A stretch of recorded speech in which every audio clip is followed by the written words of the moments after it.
자, 오늘 함께 나눌 말씀은 하나님 나라는 느리지만 반드시 온다. 이런 제목을 가지고서 함께 은혜를 나누고자 합니다.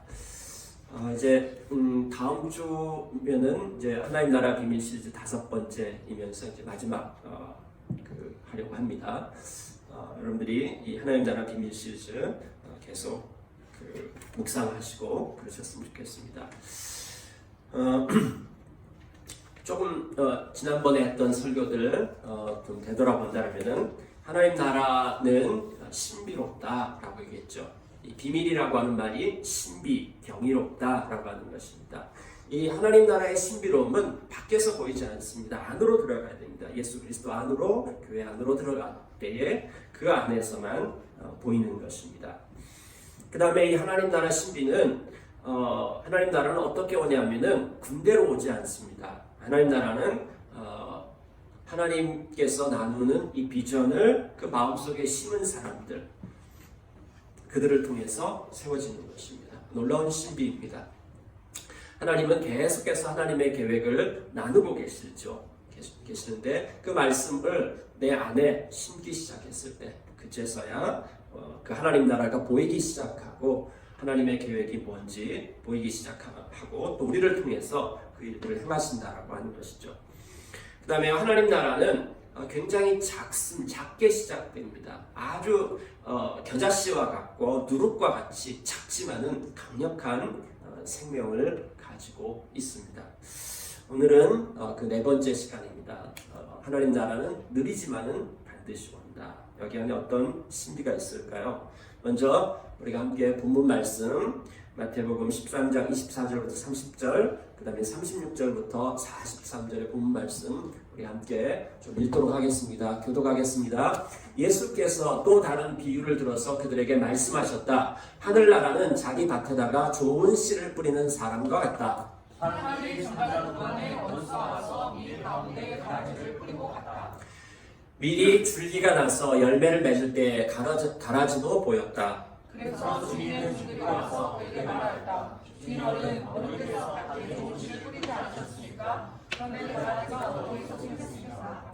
주인이 종들에게 말하기를 원수가 그렇게 하였구나 하였다. 종들이 주인에게 말하기를 그러면 우리가 가서 그것들을 뽑아버릴까요? 하였다. 그러나 주인이 이렇게 대답하였다. 아니다. 가라지를 뽑다가 가라지와 함께 밀까지 뽑으면 어떻게 하겠느냐? 추수 때까지 둘 다 함께 자라도록 내버려 두어라. 추수할 때에 내가 추수꾼에게 먼저 가라지를 뽑아 단으로 묶어서 불을 태워버리고 밀은 내 곳간에 거두어 드리라고 하겠다. 그 뒤에 예수께서 우리를 떠나서 집으로 들어가셨다. 제자들이 그에게 와서 말했다. 밭에 자라는 이유를 우리에게 설명하여 주십시오. 예수께서 말씀하셨다. 좋은 씨를 뿌리는 자는 인자요. 밭은 사람이다. 좋은 씨는 그 나라의 자녀들이요 가라지는 악한 자의 자녀들이다. 가라지를 뿌린 원수는 악마요. 추수 때는 세상 끝날이요. 추수꾼은 천사들이다. 가라지를 모아다가 불에 태워버리는 것과 같이 세상 끝날에도 그렇게 하실 것이다. 인자가 천사들을 보낼 터인데 그들은 죄짓게 하는 모든 일들과 불법을 행하는 모든 사람들을 자기 나라에서 모조리 끌어모아다가 불방울에 숨어넣을 것이다. 그러면 그들은 거기서 울며 이를 갈 것이다. 다 같이 그때 의인들은 그들의 아버지의 나라에서 해와 같이 빛날 것이다. 귀 있는 사람은 들어라. 이 비유는 밀과 가라지의 비유라고 그렇게 얘기합니다. 조금 방금 전에 읽었던 것을 요약해 본다라고 하면은 이 좋은 씨와 가라지, 밀과 가라지로 나눕니다. 어떤 사람이 자기 밭에다가 밀을 뿌렸습니다. 좋은 씨를 뿌렸죠. 근데 나중에 보니까 가라지가 함께 자라고 있는 것을 발견합니다. 이걸 어떻게 할까? 그냥 냅둬라. 추수 때까지 냅둬라. 이런 내용이었습니다. 그리고 이 비유를 예수님께서 이제 하나씩 설명해 주는데 거기 와보니까 이 좋은 씨는 하나님의 자녀들이라고 하는 것입니다. 하나님의 자녀들이고 의인들입니다. 그 가라지는 악한 자의 자녀들입니다. 악한 자. 그 다음에 죄짓게 하는 모든 일들을 하고요. 불법을 행하는 자들입니다. 이것이 가라지입니다. 자, 씨를 뿌릴 때 이거 누가 뿌렸냐? 인자가 뿌렸다고 하는데 여기 인자라고 하는 이 말은 사람의 아들 뭐 이런 의미인데요. 근데 저 말은 단순하게 그냥 사람이라고 하는 의미보다는 다니엘서 7장에 가보면은 오실 메시아, 오실 왕에 대한 그 상징적인 그 명칭입니다. 그래서 인자 하면은 메시아를 의미하는 것이고요. 그 다음에 그것은 예수님을 의미하는 것입니다. 신약 성경에 그리스도라고 하는 말하고 메시아라고 하는 말은 같은 말입니다. 왕이라고 하는 뜻이고요. 다윗의 후손, 그 다음에 하나님의 아들, 그 다음에 인자, 뭐 이런 표현들은 다 같은 의미입니다. 자, 씨를 뿌리는 자가 바로 예수님이라고 얘기하고 있고요. 가라지를 뿌리는 자는 원수, 악마 이렇게 이야기하고 있습니다. 그 다음에 이것이 함께 자란다, 함께 자란다 그렇게 얘기하고 있고요. 그 다음에 추수 때라고 하는 것은 세상 끝날 마지막 이제 추수할 때는 좋은 씨는 아버지의 나라에서 해같이 빛나고 그 다음에 가라지는 불아궁에 던져서 울며 이를 갈미 있다. 네, 이렇게 좀 정리를 하고 할 수 있습니다. 이 가운데 이 비유를 통해서 무슨 말씀을 하려고 하시는지 여기 안에 하나님 나라에 대해서 뭘 어떻게 얘기하고 있는지 좀 보도록 하겠습니다. 먼저 하나님 나라는 한 방에 오지 않는다라고 하는 것입니다. 우리는 단번에 아주 단칼에 단번에 한 방에 이 하나님 나라가 오기를 소망합니다. 그러나 성경은 한 방이 아니라 자란다라고 이야기하고 있습니다.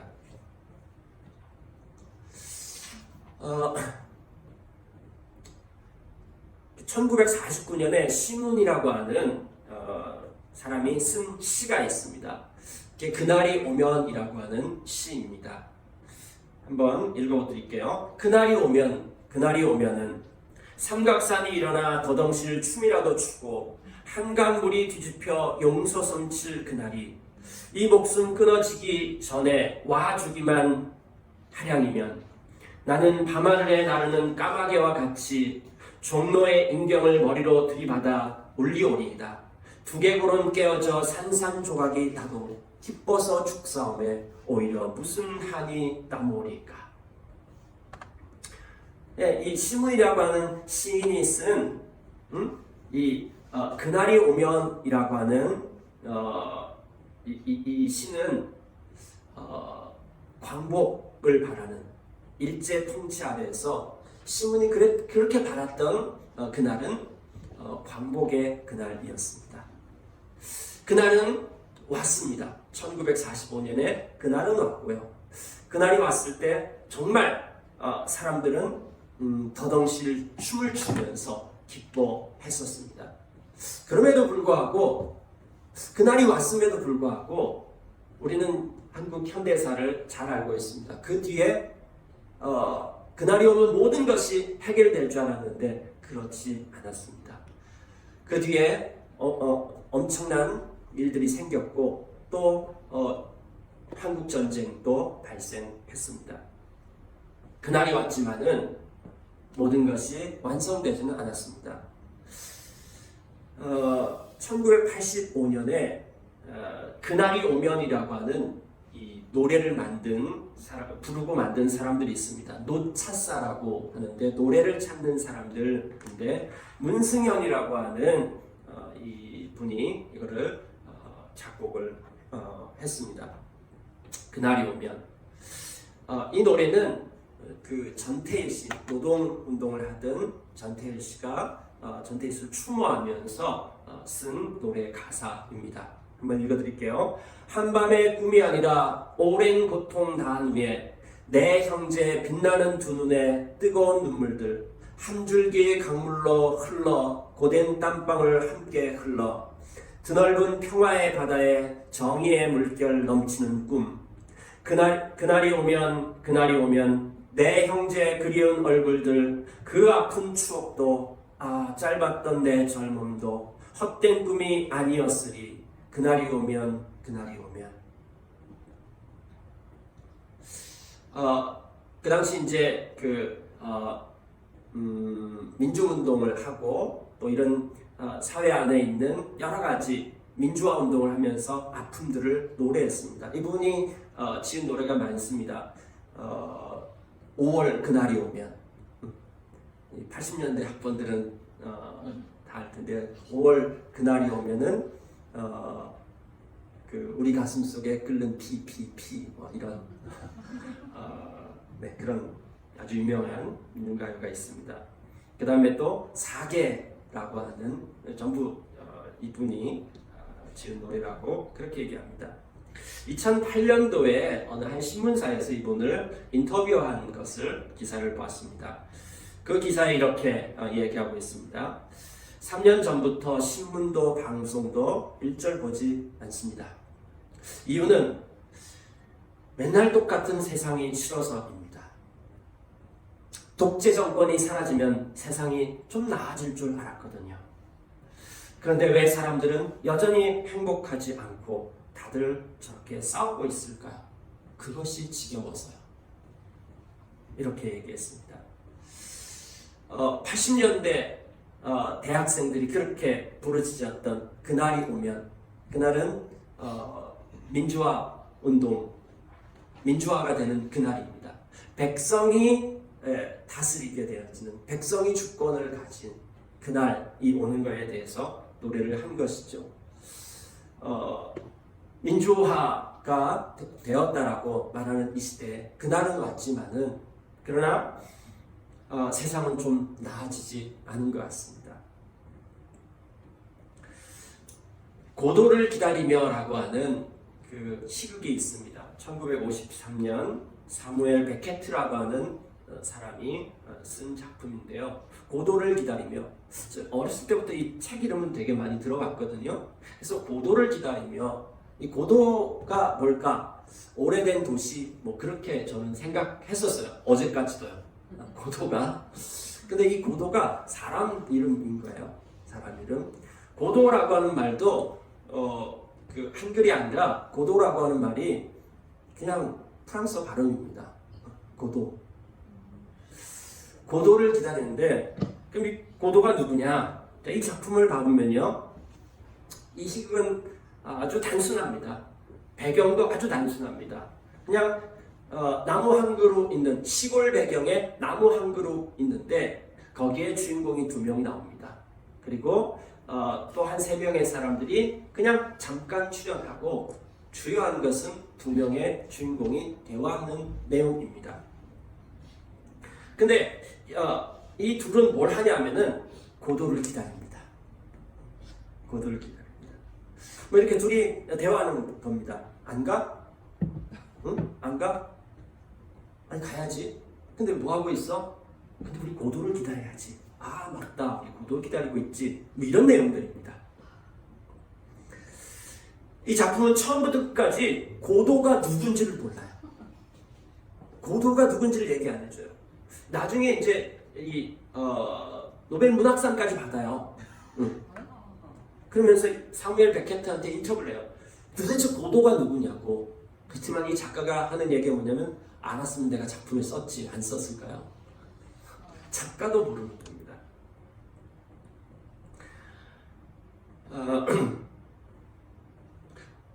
이 두 사람은 50년 동안 그러고 앉아 있는 거야. 50년 동안 그러고 앉아가지고 고도를 기다리는 거예요. 오랜 세월 걸쳐서 기다리는 존재가 고도라고 하는 사람인 것만 알아. 근데 왜 고도를 기다리는지, 그 다음에 그 사람 만나면 뭘 원하는지, 심지어 그 고도라고 하는 사람이 실제로 존재하는지조차도 확신하지 못합니다. 그냥 고도를 기다리는 겁니다. 이 작품을 맨 처음에 어디에서 공연을 했냐면은 교도소에서 공연을 했습니다. 근데 대박이 났습니다. 우리가 보기에는 이게 뭐야? 라고 말할 텐데, 각자 자기마다 사람들은 고도를 자기만의 어떤 것으로 생각을 하는 것입니다. 고도는 자유다. 고도는 석방되는 거다. 고도는 뭐다. 자기 나름대로의 고도를 생각하는 것입니다.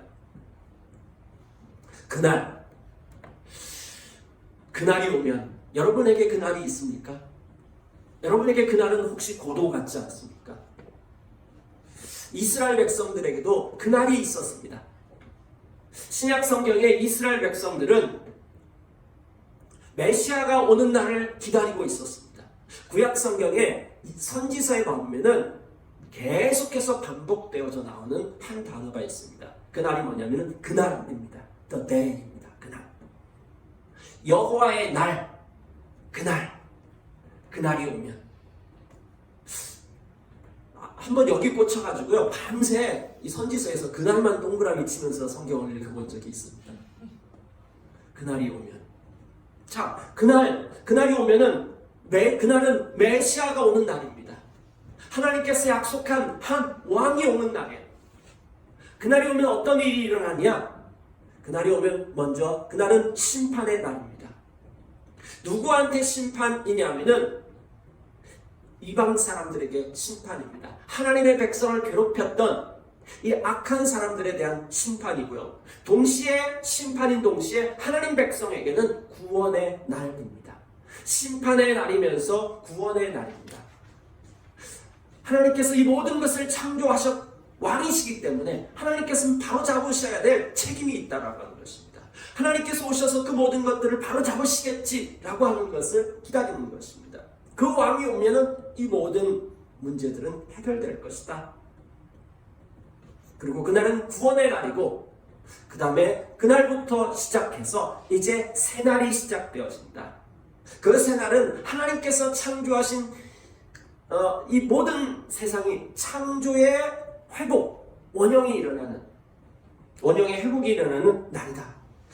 이스라엘 사람들은 이 날을 영생이라고 얘기했습니다. 영생이라고 하는 말은 오는 시대, 메시아가 오셔서 통치하는 시대를 의미하는 것입니다. 그것을 영생을 얻는 것이라고 이스라엘 사람들은 생각을 했습니다. 이스라엘 사람들에게 있어서 그날은 메시아가 오는 날이었습니다.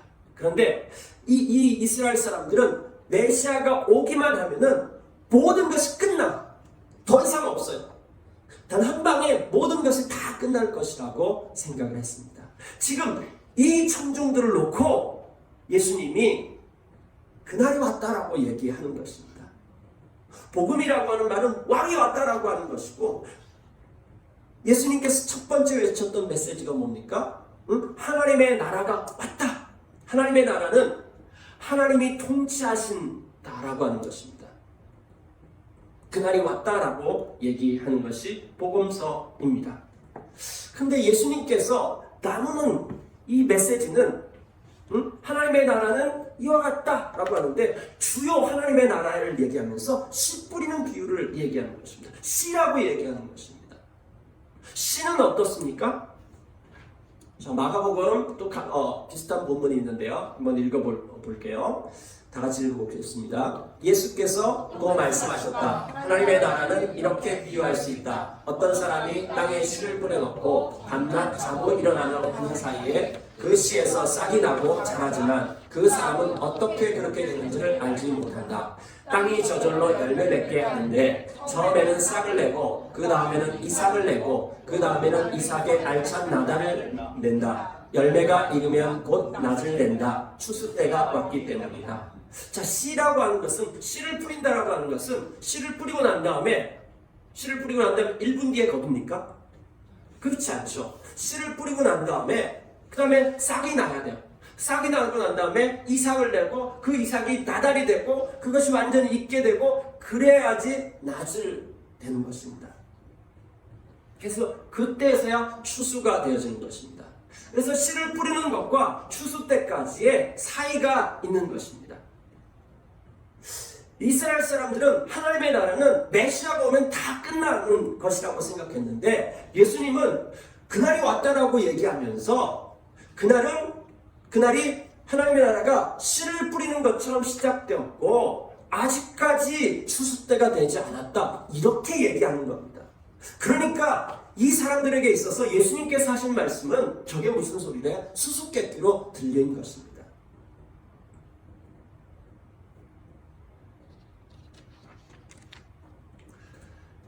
아까 밀과 가라지가 함께 자란다라고 얘기했습니다. 씨는 자라야 됩니다. 뿌리고 난 다음에 자랄 때까지 기다리는 것. 하나님의 나라는 예수 그리스도께서 십자가에서 못 박혀 죽으실 때 시작되었습니다. 십자가에서 시작되었습니다. 예수님께서 십자가에 못 박히시는 그 사건은 사탄의 통치를 끝내시는 사건이었습니다. 자, 하나님께서 이 세상을 통치하셨기 때문에 하나님이 창조하셨기 때문에 하나님이 왕이십니다. 그런데 아담과 하와가 하나님의 통치권을 거부하고 떠나가 버렸습니다. 거기에서 시작되는 것이 뭐냐면은 세상 나라인 것입니다. 하나님께서 이 세상 나라에 대해서 그냥 그 자리에서 심판한다든지 포기하지 않으시고 하나님께서 창조하신 이 백성을 구원하신 얘기가 성경의 스토리인 것입니다. 자, 이 세상은 사탄의 통치 아래에 있습니다. 하나님의 통치를 거부하고 인간이 사탄에게 통치권을 넘겨줬기 때문에 이 세상의 통치권자는 사탄이었습니다. 예수님께서 십자가에서 죽으시는데 어떻게 사단에게서 통치권을 뺏어오게 된 것인가? 사단의 통치권의 기반은 인간들의 죄 때문입니다. 그 죄 문제를 예수님께서 대신 죽으심을 하며 해결하셨습니다. 그리고 이것을 사단의 통치권을 뺏어오신데 예수님께서 무력으로 하지 않으셨습니다. 사랑의 통치권으로 사단에게서 그 통치권을 되찾아오셨습니다. 이제 사단은 통치의 기반이 없어졌습니다. 왜냐하면 인간의 죄의 문제가 해결되어졌기 때문입니다. 그래서 십자가에서 사단은 더 이상 이 세상의 통치권자가 되지 못합니다. 마태복음 맨 마지막에 예수님께서 부활하시고 난 다음에 제자들한테 뭐라고 얘기합니까? 하늘과 땅의 모든 권세가 이제 나한테 있다라고 이야기합니다. 예수님의 통치가 시작된 것을 알리는 사건이 바로 부활인 것입니다. 그래서 고린도후서에 보면은 누구든지 그리스도 안에 있으면 새로운 피조물이라 이전 것은 지나갔으니 보라 새 것이 되었도다. 이전 시대 사탄이 통치하던 그 시대는 끝이 났습니다.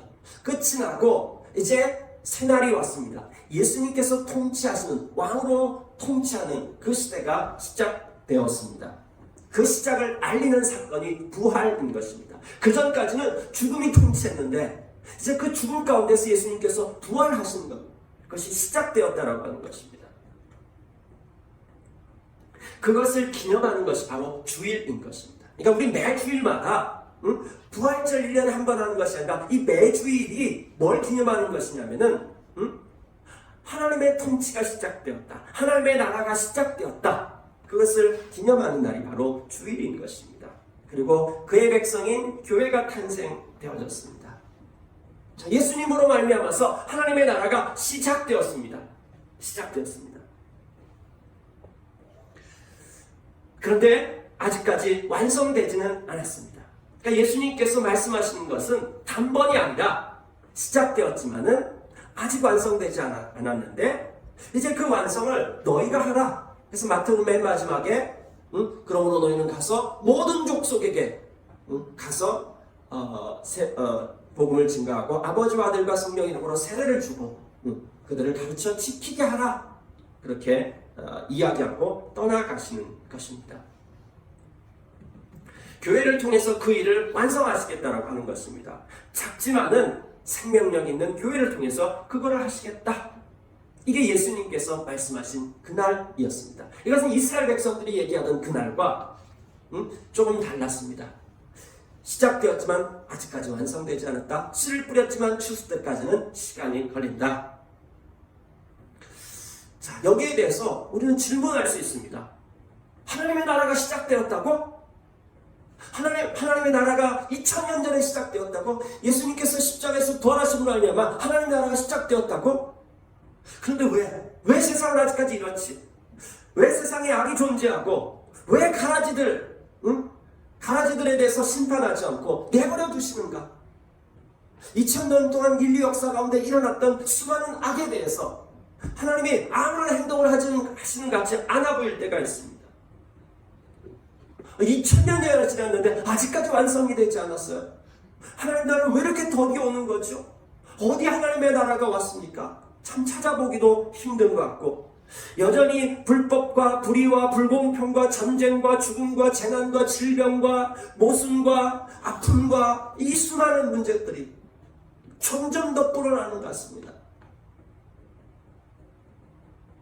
이런 질문이 들지 않습니까? 거기에 대해서 오늘 본문은 몇 가지 대답을 해주고 있습니다. 하나는 왜 이런가? 거기에 대해서 사탄이 계속해서 가라지를 뿌리고 있다라고 얘기하고 있습니다. 자, 사탄은 십자가에서 이미 통치권을 상실해버렸습니다. 더 이상 세상 나라의 통치자가 아닙니다. 그럼에도 불구하고 마치 통치자인 것처럼 행세를 하고 있는 것입니다. 어떻게 그렇게 하고 있을 수 있을까요? 네, 가짜뉴스 때문입니다. 가짜뉴스의 원조가 바로 사탄인 것입니다. 맨 처음에 하와를 유혹할 때 가짜뉴스를 전달했습니다. 그 가짜뉴스가 뭐냐면은 이것을 먹는 날에 너는 죽지 않는다. 절대로 죽지 않는다. 이것을 먹으면은 네가 하나님이 되고 이것을 먹는 날에 너는 선과 악을 판단하는 심판자 하나님과 같이 되어진다. 이 가짜뉴스는 모든 시대마다 다 통합니다. 각 사람에게 네가 왕이다. 모든 판단의 기준은 너다. 라고 얘기하는 것이죠.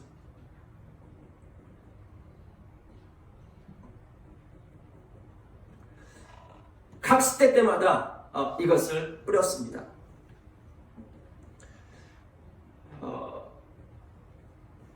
역사 가운데서 계몽주의 시대 때는 인간들의 이성을 발견하고 난 다음에 이제 이 이성을 가지고 모든 것을 처리할 수 있다라고, 그래서 이제 새로운 날이 왔다라고 그렇게 생각을 했습니다. 산업혁명이 일어났습니다. 이제 뭔가 기술을 가지고 대량 생산이 가능해졌습니다. 그전까지는 뭔가 결핍하고 부족하고 했는데 이제 대량 생산이 일어나는 것입니다. 20세기 후반기에는 정보혁명이 일어났습니다. 그래서 우리는 인터넷을 통해서 모든 정보가 위에서부터 아래로 흘러오는 것이 아닙니다. 그전까지는 전부 다 윗세대부터 아랫세대로 이 정보가 수직으로 흘러왔는데 정보혁명이 일어나서 이제 위로부터 받지 않습니다. 모두가 이 같은 정보를 받을 수 있습니다. 그리고 우리는 지금 현재 인공지능 혁명 시대에 있습니다. 로봇과 인간의 융합. 그러면서 어떤 것들이 더 심해졌냐면은 가짜 뉴스도 훨씬 더 심각해졌습니다. 이 사탄이 뿌리는 가짜 뉴스가 인간들이 똑똑하다라고 얘기하는 이 기술 문명의 발전을 통해 가지고 훨씬 더 빠른 속도로 펼쳐졌습니다. 그래서 이 시대가 얼마나 그 가짜 뉴스에 대해서 심각한지 모릅니다.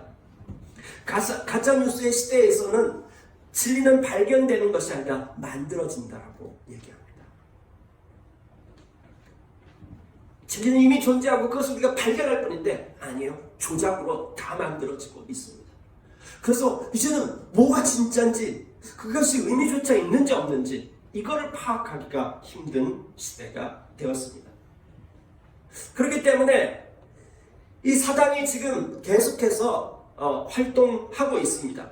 그렇기 때문에 이 세상이 이렇다라고 얘기하고 있습니다. 그런데 그럼 또 물을 수 있습니다. 근데 그거에 대해서 왜 하나님께서 심판하시지 않는가? 왜 이 악에 대해서 허용하시고 내버려 두라고 얘기하시는가? 자, 여기에서 이제 어떤 사람들이 이렇게 얘기하죠. 주님, 싹 다 뽑아버릴까요? 네. 이 예수님 당시에 이런 생각을 가지고 있었던 사람들이 있었습니다. 그 사람들 열심당파라고 얘기합니다. 이들은 이 열심당이 질투라고 하는 뜻입니다. 질투. 하나님께서 자기 백성을 질투하신다. 사랑이라고 하는 말과 질투라고 하는 말이 같습니다. 그래서 이 열심당은 뭐냐면은 이 하나님의 백성들이 있는 이 땅 가운데 이방인들이 들어와 있는 것, 이 이방인들을 다 뽑아내고 몰아내야 된다. 그걸 무력으로 하고 그 다음에 죽이고 이런 폭력을 통해서라도 다 뽑아내야 된다라고 하는 생각을 가지고 있었던 것입니다.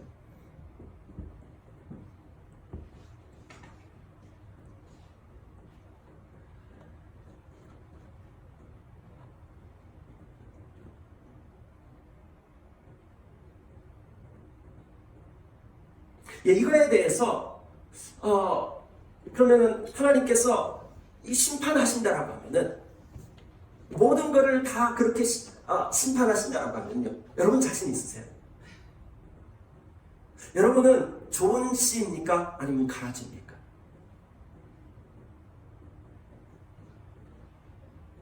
하나님께서는 왜 이것에 대해서 이렇게 함께 자라도록 내버려 두는 것일까요? 다 심판된다고 한다면은, 아니 그건 그러면은 처음부터 아담과 하와가 범죄했을 때부터 끝냈을 수 있는 것이거든요. 노아 때 끝낼 수도 있는 것이고, 노아 홍수 심판 때 끝낼 수도 있었던 것이고, 이스라엘이 망할 때 아이 그만두자 하고 접을 수도 있었던 것입니다. 왜 하나님께서 이것에 대해서 허용하실까요? 하나님께서 우리 모두를 구원하시기 위한 것입니다. 그렇기 때문에 이 시간을 주고 계시는 것이죠.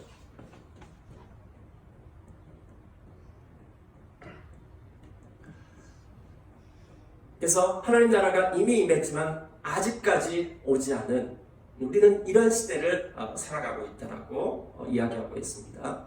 자, 그렇다면 두 번째, 하나님의 나라가 저렇게 자라가는 방식으로 오는데 과연 정말 올까요? 그리고 이 비유를 통해서 우리 가운데 말씀하시려고 하는 것이 무엇일까요? 하나님께서 이 비유를 통해서 우리 가운데 말씀하시고자 하는 것은 추수 때까지 둘 다 함께 자라도록 내버려 두어라, 그렇게 얘기했습니다. 하나님의 나라는 시작되었는데 악이 공존하고 있다라고 하는 거예요. 예수 그리스도께서 왕이 되셔서 통치가 시작됐는데 사탄이 계속해서 씨앗을 뿌리고 있고 그것이 함께 자라고 있다. 그런데 추수 때까지 놔둬라, 이렇게 얘기하고 있는데, 그러면은 그때까지 뭘 할까요? 우리 41절부터 43절 우리 다시 한번 읽어보도록 하겠습니다. 인자가 천사들을 보낼 터인데 그들은 죄짓게 하는 모든 일들과 불법을 행하는 모든 사람들을 자기 나라에서 모조리 끌어모아다가 불아궁에 쳐넣을 것이다. 그러면 그들은 거기서 울며 이를 갈 것이다. 그때 의인들은 그들의 아버지의 나라에서 해와 같이 빛날 것이다. 귀 있는 사람은 들으라. 네, 여기 보면은 가라지를 뽑는 것이 아니라 놔두고 가라지가 있는 세상에서 의인의 삶을 살라고 얘기하고 있습니다. 여기 의인들이라고 나와 있습니다. 그러니까 죄를 짓게 하는 모든 일들, 불법을 행하는 모든 사람들, 그 가운데서 너희들은 의인의 삶을 살아가는 일들을 하라라고 하는 것입니다. 이 가라지가 좋은 씨가 될 수 있습니다. 사탄의 통치 아래에서 하나님을 떠나서 하나님의 창조 목적에서 벗어나서 자기 마음대로 살아가는 그 사람들 가운데 그들이 의인들을 통하여서 가라지가 될 수도 있습니다. 예수 그리스도의 통치를 받는 하나님의 자녀의 삶, 어떤 것이 바르게 사는 것인지, 여기 바르게 산다라고 하는 것은 뭘 의미하냐면은 하나님의 창조하신 목적, 하나님과의 바른 관계 가운데서 살아가는 것을 의미하는 것입니다. 예수 그리스도의 통치를 받아서 살아가는 그 삶을 살아가는 것입니다. 이 삶을 살아감으로 인해서 가라지가 좋은 씨가 될 수도 있는 것입니다. 그 모든 것들에 대해서 포기하지 말아라. 인내하면서 포기하지 않는 삶을 살아가는 것. 이것이 이 비유를 통해서 하나님께서 우리에게 하시는 말씀인 것입니다. 이미 왔지만은 아직까지 완성되지 않은 그 중간에 우리가 있습니다. 자, 그럼 여기에서 우리는 또 질문할 수 있습니다. 어떻게요? 어떻게 그것이 가능할까요? 성경은 세상 끝날에 대해서 계속해서 우리 가운데 얘기해주고 있습니다. 밭은 세상이다. 좋은 씨는 그 나라의 자녀들이요, 가라지는 악한 자의 자녀들이다. 가라지를 뿌린 원수는 악마요, 추수 때는 세상 끝날이요, 추수꾼은 천사들이다. 가라지를 모아다가 불에 태워버리는 것 같이 세상 끝날에도 그렇게 할 것이다. 성경은 우리 가운데 세상 끝날에 대한 이야기를 계속 이야기해주고 있습니다. 저 끝날이라고 하는, 저 끝이라고 하는 것은 더 이상 뭔가가 없다라고 하는 그런 끝이 아닙니다. 헬라어로 텔로스인데 목표점에 도달한다라고 하는 것입니다. 목표라고 하는 그런 의미입니다. 그 목표점이 언제냐면은 예수 그리스도께서 다시 오시는 날이고요. 그날은 새하늘과 새 땅, 하나님께서 창조하신 그 모든 것들이 회복되어지는 그날. 아까 그 문승현 씨가 노래했던 평화와 정의가 강물처럼 흐르는 날, 그날이 온다라고 하는 것이죠. 그날이 세상 끝날이고요. 이 역사는 매일매일에 대한 것인데요. 이 매일매일이 쌓여져 가는데 그냥 아무 방향 없이 그냥 무한정으로 우리가 매일매일을 그냥 살아가는 것일까요? 이 역사는 어디를 향해서 흘러가고 있는 것일까요? 그냥 여기 태어났으니까 살다가 죽는 거지 그냥. 그리고 그 다음 역사의 흐름과 방향과 이거에 대해서는 다른 상관없지. 그렇게 생각하고 있지 않습니까?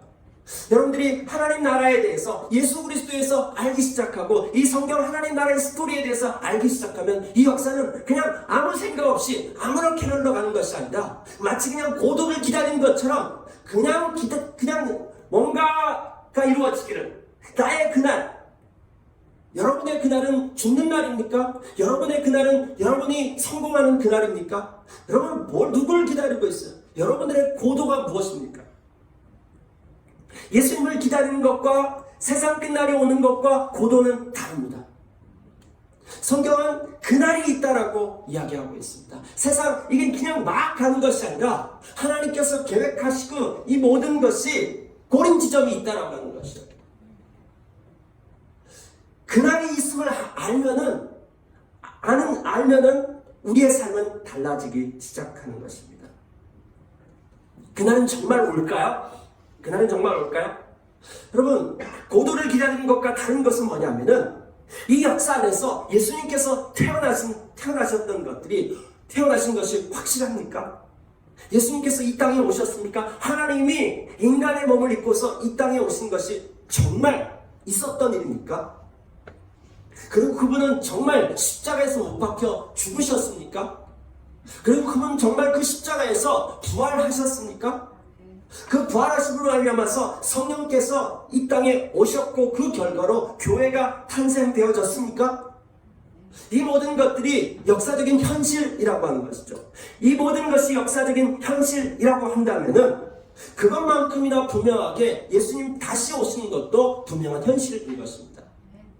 고도는 한 번도 본 적이 없고 그 사람이 있는지 없는지 저도 모르지만은 예수님의 다시 오심에 대해서는 이미 성경에서 하나님께서 약속하셨던 그것이 2000년 전에 이 역사 속에 오셨었고, 그 다음에 교회의 머리가 되셔가지고 2000년 역사 가운데 계속해서 함께 하셨고, 그래서 결국은 오실 것이라고 하는 것이죠. 그렇기 때문에 고도를 기다리는 것처럼 그냥 막연하게 오실 것이라고 기다리는 것이 아닌 것입니다. 이 역사의 마지막 날 있고, 그날 예수 그리스도 다시 오시는 그날은 심판이 있습니다. 이 모든 악에 대해서, 가라지에 대해서 심판하시는 그날이 있다라고 얘기합니다. 심판이라고 하는 것은 이 모든 것을 바로잡는 것을 의미하는 것입니다. 우리가 지금 이 악의 세력에 대해서 사탄이 계속해서 가짜 뉴스를 뿌리면서 네가 네 인생의 주인이다, 네가 원하는 욕망대로 살라라고 얘기하는 이 모든 가짜 뉴스가 판치고 있는 이 가운데 마치 우리가 외치는 메시지가 가짜인 것처럼,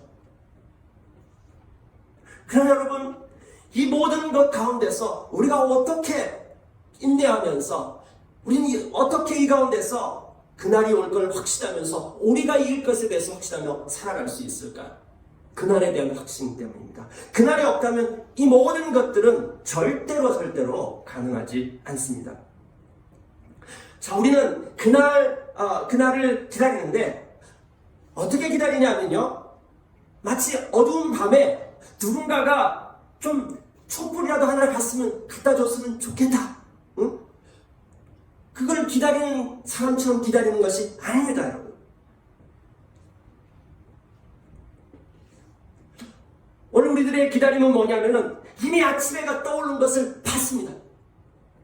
이미 떠오르는 이 아침해를 보면서 뭘 기다리냐면은 태양이 가장 찬란하게 비칠 그 정오를 기다리는 것이 그리스도인들이 예수 그리스도의 다시 오심을 기다리는 것입니다. 예수 그리스도께서 십자가에 못 박혀 죽으셨을 때 이미 태양은 떠올랐습니다.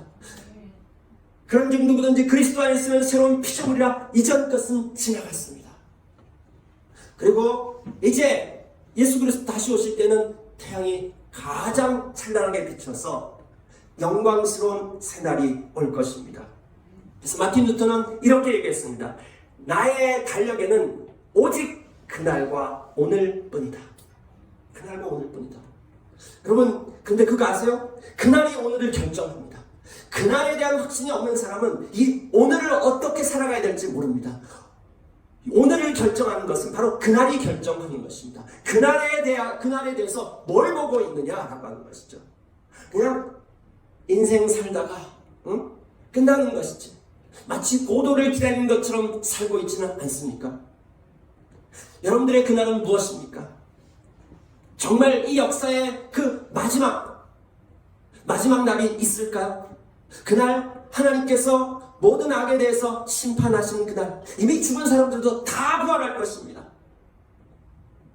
그래서 하나님 앞에서 모두 정당한 심판을 받게 되어지는 그날이 올 것입니다. 그날이 없다라고 하면은 우리만큼 불쌍한 사람이 없습니다. 제일 불쌍한 사람들이 그리스도인들입니다. 그러나 그날에 대해서 확신하고 있다는 거예요.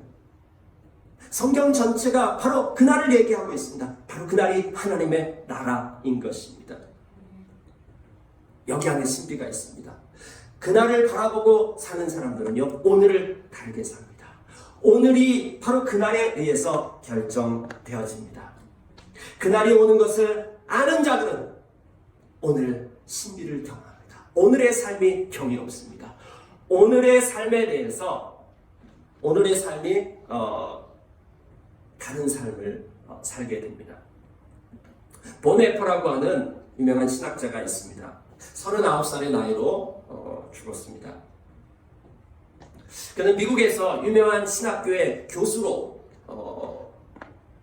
청명을 받았지만은 나라에서 일어나는 것들에 대해서 안전한 미국에서 그냥 거할 수 없었습니다.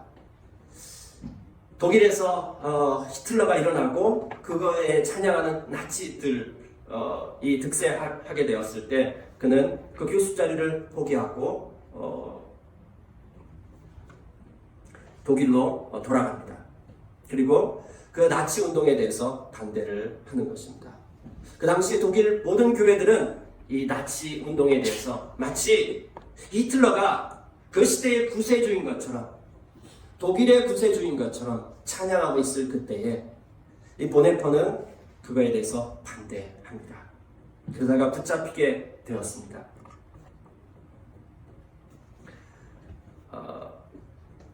그가 붙잡히고 난 다음에 1944년 12월 19일 날 이제 자기 연인에게 편지를 씁니다. 그 편지의 내용 가운데 기록된 시가 선한 능력으로, 우리 아까 찬양했던 그 선한 능력으로라고 하는 시가 쓰여졌습니다. 이것이 마지막 보낸 편지인 것입니다. 성탄절이 있고 그 다음에 이제 새해를 맞이하면서 그가 써 보낸 것입니다. 1945년 4월 9일 날 그는 죽습니다. 그리고 3주 후에 독일이 망하고 히틀러는 자살합니다. 그는 이렇게 얘기했습니다. 주 선한 능력으로 안으시네. 그 크신 팔로 날 붙드시네. 절망 속에도 흔들리지 않고 사랑하는 주 얼굴을 구하리. 선한 능력으로 일어서리. 주만 의지하리 믿음으로 우리 고대 안에 주 오실 그날 영광의 새날을 맞이하리. 보네퍼는 그날을 알고 있었습니다. 그리고 그날을 이 세 분의 하나님께서 그날의 완성을 위해서 일하고 있다는 것을 그는 매일매일의 삶에서 경험했습니다. 주 선한 능력으로 안으시네. 그 주님의 그 선하신 능력이 나를 안으시고 그 크신 팔로 자기를 붙들고 있다라고 하는 것. 그것이 눈앞에 있는 그 당시에 최고의 권력이고 대세인 히틀러와 나치보다도 더 강력하다는 사실. 히틀러는 고도를 기다리는 것뿐이지만 보네퍼는 그날 이 역사의 완성의 그날을 바라보았기 때문이죠. 하나님께서 예수 그리스도를 십자가에 못 박혀 죽게 하시고 부활하게 하시고 그 다음에 성령께서 임하셔서 역사하는 이 모든 일들을 벌려놓고 하나님께서 중간에 포기하실까요? 절대 그렇지 않습니다.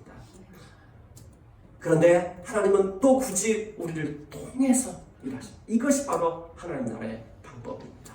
연약하고 작아 보이고 보잘것없지만 여기 안에 강력한 생명이 있고 그들을 통해서 그 선한 능력으로 우리가 순종하기만 한다면 우리가 여기에서 우리의 삶을 살아가는 것이죠. 의인의 삶을 살아가는 것이고요. 그분의 통치를 받으면서 가짜뉴스에 부안해동하지 않고 그분의 통치 안에서 살아가기 시작할 때 선한 능력으로 주만 의지하면서 그 그리스도 앞에 반응하는 삶을 살아가게 될 때 영광의 그날은 새날은 꼭 오게 될 것입니다. 우리도 함께 이 찬양을 부르면서 그날을 바라봤으면 좋겠습니다. 하나님의 나라는 느리지만은 반드시 옵니다. 여러분 어떤 시입니까? 좋은 시입니까? 아니면 가라지입니까? 여러분들이 기다리는 그날은 무엇입니까? 여러분 혹시 고도를 기다리고 있지 않습니까?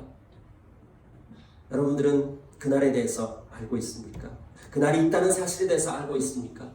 만약에 이것이 분명하다면 그날이 나의 오늘에 어떤 영향을 미치고 있습니까? 이 시간에 하나님 앞에 나아가서 개인적으로 반응하며 기도하는 시간을 갖도록 하겠습니다. 여러분의 입술을 열어서 주님 앞에 고백했으면 좋겠습니다. 하나님께서 여러분 가운데 어떤 말씀을 주셨습니까? 여러분 그날에 대해서 분명합니까? 그날이 있다는 사실 앞에 그 사실이 분명합니까? 그날이 오늘 여러분들의 삶에 어떤 영향을 미치고 있습니까?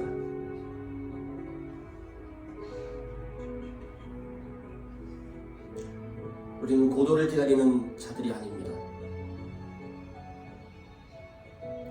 방방 없이 살 자들이 아닌 것입니다. 아무 생각 없이 산다라면은 가짜 뉴스에 휩쓸려서 목표 없이 살아가게 될 것입니다. 그날이 내 눈앞에 있는 모든 것보다 더 분명하다라면 오늘 우리들의 삶은 다른 삶을 살기 시작할 것입니다. 빛나는 삶을 살기 시작할 것입니다. 이 땅 가운데서 하나님 나라를 살기 시작할 것입니다. 오늘 스토리 교회가 그렇게 되기를 원하고 오늘 우리 모두가 그렇게 되기를